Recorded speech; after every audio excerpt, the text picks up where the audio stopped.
Hi there, I'm Anita Makeover, and I'm Safonda Sailors, and I want to welcome you to Drag Sound Bibles. Productions, take 2. Hi, I'm Anita Hi there, I'm Anita Makeover, and today on Drag Bible Study, we're going to talk about trans people in the Bible. Today, we're going to talk about trans people in the Bible. There are trans people in the Bible? Right in Genesis. Like who? I mean, are you saying that it was Adam and Steve before Adam and Eve? That is exactly what I'm saying. Adam and Steve? Blasphemy. So Eve was Steve before Steve was Eve. Quite so. I don't remember that part. So why did God make Steve and then make Steve Eve? Because God was all-knowing, and he knew that someday Leviticus was going to trash the gays, and so he wanted to get ahead of the story. Really?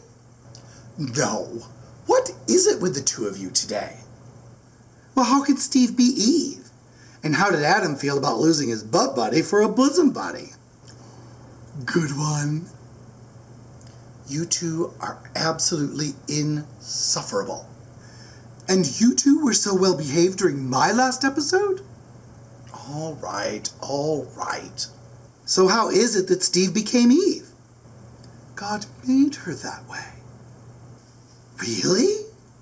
Really? Then why doesn't God like to talk about Steve becoming Eve?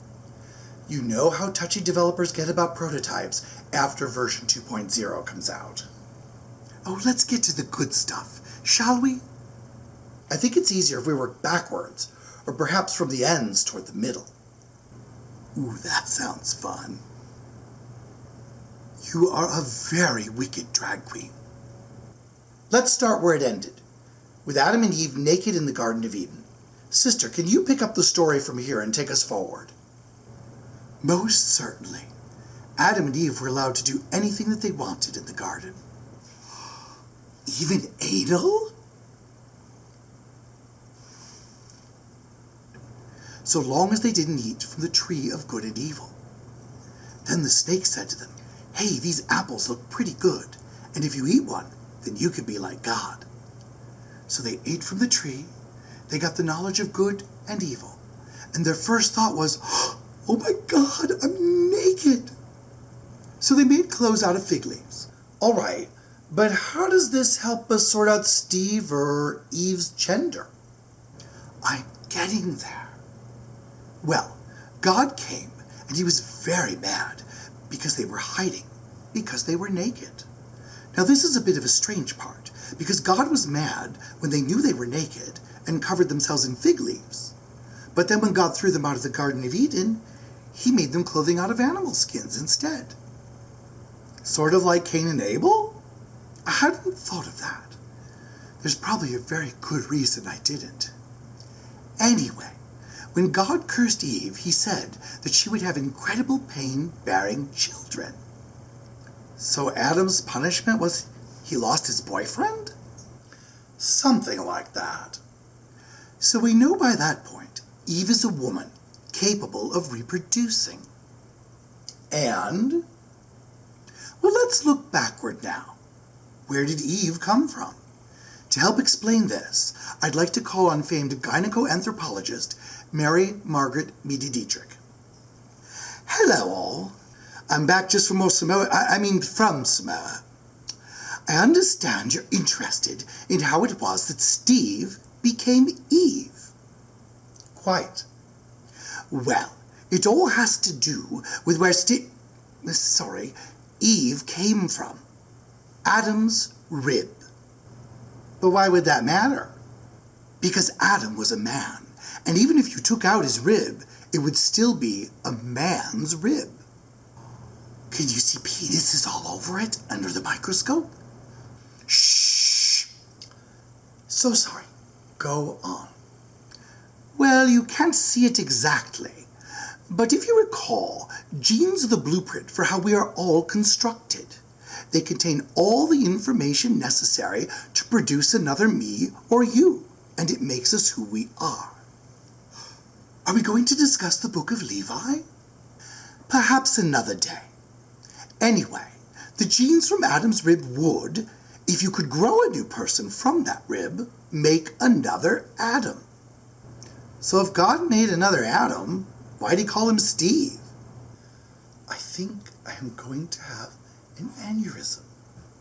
Well, that's the problem. Adam, being male, had an X chromosome and a Y chromosome. So Steve had an X chromosome and a Y chromosome then too. Exactly. Which meant that Steve also had a great big penchant for knowledge. Exactly right.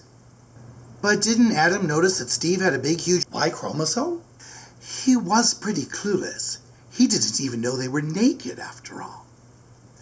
Now the Y chromosome has one purpose, and that's to turn on all the genes that make someone male. So not Jordache. No.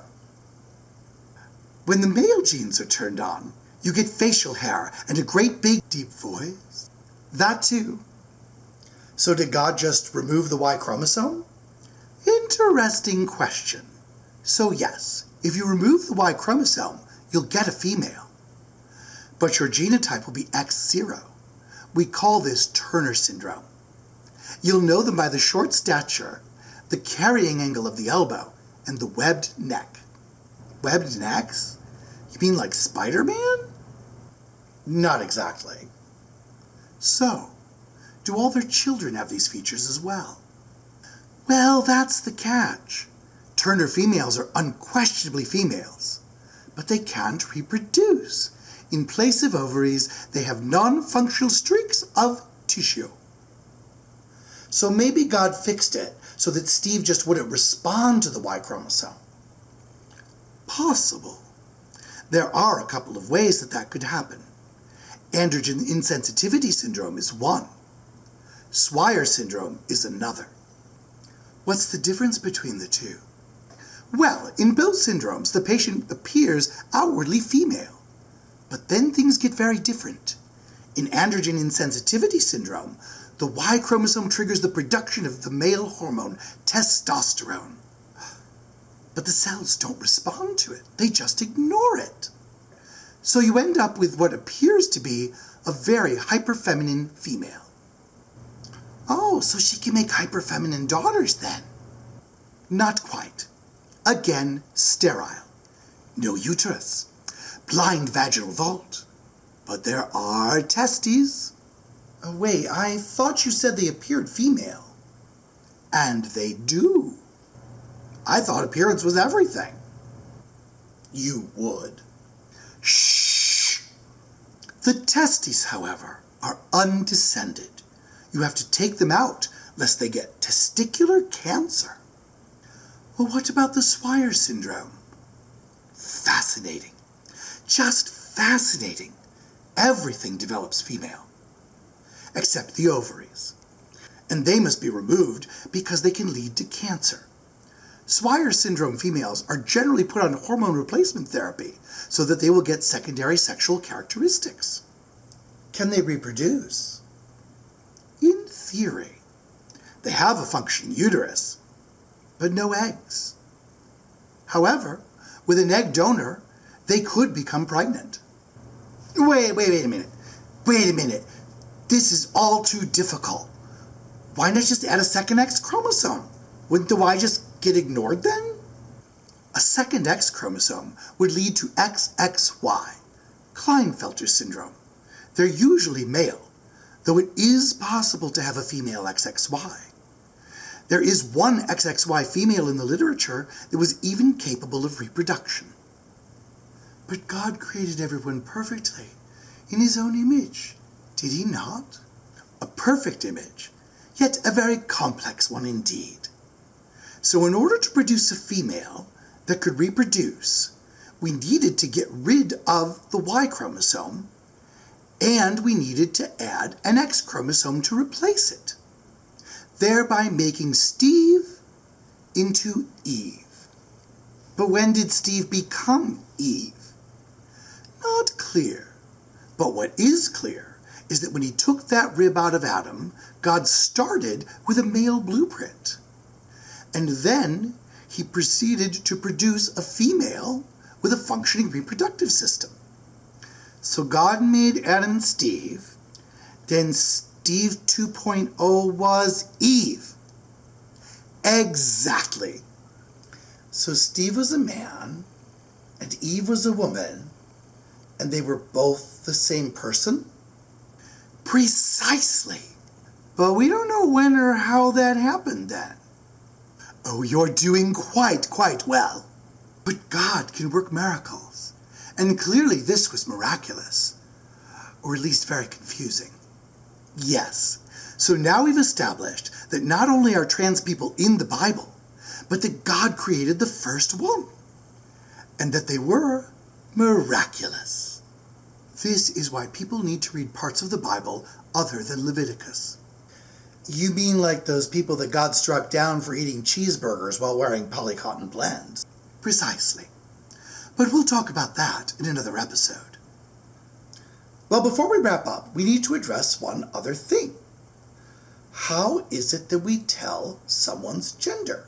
My, what an interesting question. Do they look male or female? Doesn't work so well for the Olympics. I guess that appearances can be deceiving. If they can reproduce, that would exclude a lot of XX cisgender females. If they have a uterus? But what about the androgen insensitivity syndrome women? So we can't use appearance, nor chromosomes, nor genetics, nor hormones, nor their effects on the individual. Which I guess leaves us with only one effective way to tell if someone is male or female. Name tags? Separate bathrooms? Rigid gender rules? Easier than that. Just ask them.